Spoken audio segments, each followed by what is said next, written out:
ලංකාවේ අන්ත අසරණ දුප්පත් ගැබිණි අම්මලාට මේ බබා හම්බෙන්න අවශ්‍ය කරන රෝහල් ගත කරන බඩු ටික මම ලබා දෙන්නේ මට කෙනෙක් ධර්ම දේශනාවකට ආරාධනා කරා මම පිරිකට පූජා කරවගන්නේ ඒවා.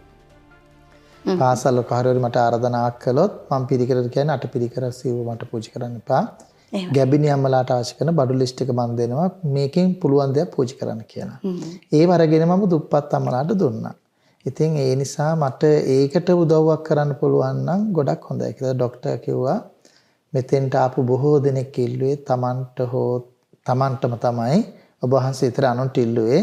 ඒ නිසා මම මාසික $1000ක් වෙන් කරන ඔබ වහන්සේගේ මේ සමාජ සේවාවට කියලා. ඉතින් 2016 අවුරුද්දේ මේ මාසේ පටන් අපි මාසිකව මට $1000ක් එතුමා පරිත්‍යාග කළා. මම දුෂ්කර පළාත්වල එක ගම්මානයක් තෝරගෙන ගැබිණි මාතාවන් 25 දෙනෙකුට අපි බඩු ලබා දුන්නේ. මේ විදිහට ඒක අවුරුදු 7ක් තිස්සේ සිද්ධ කරගෙන ආවා.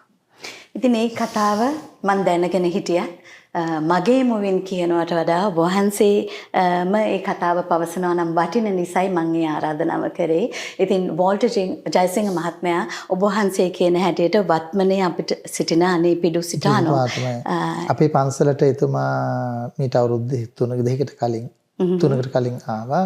එදා ගැබිණි මාතාව 50 දෙනෙකුට බඩු පරිත්‍යාග කරන්න.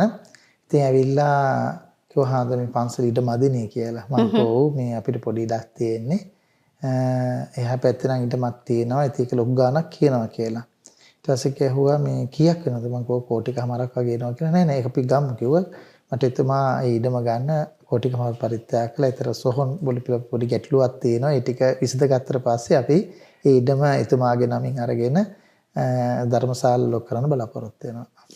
ඉතින් හාමුදුරනේ මේ කතාව ඔය හා සමානව බොහෝම ස්වාමීන් වහන්සේලාගේ මුවින් මම අහලා තියෙනවා. සංජීවනි නෝනා මගේ පන්සල අරන් දුන්නේ වෝල්ටර් ජයසිංහ මහත්මයා. මේ ඉඩම අරන් දුන්නේ වෝල්ටර් ජයසිංහ මහත්මයා.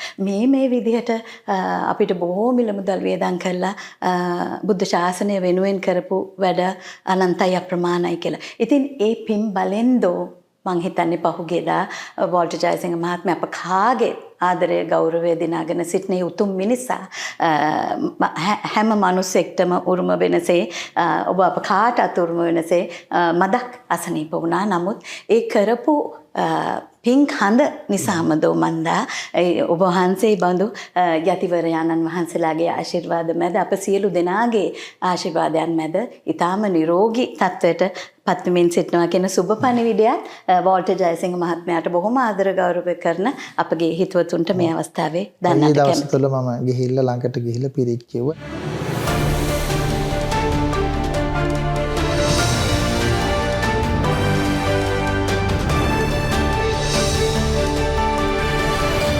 This Saturday on Fin TV USA.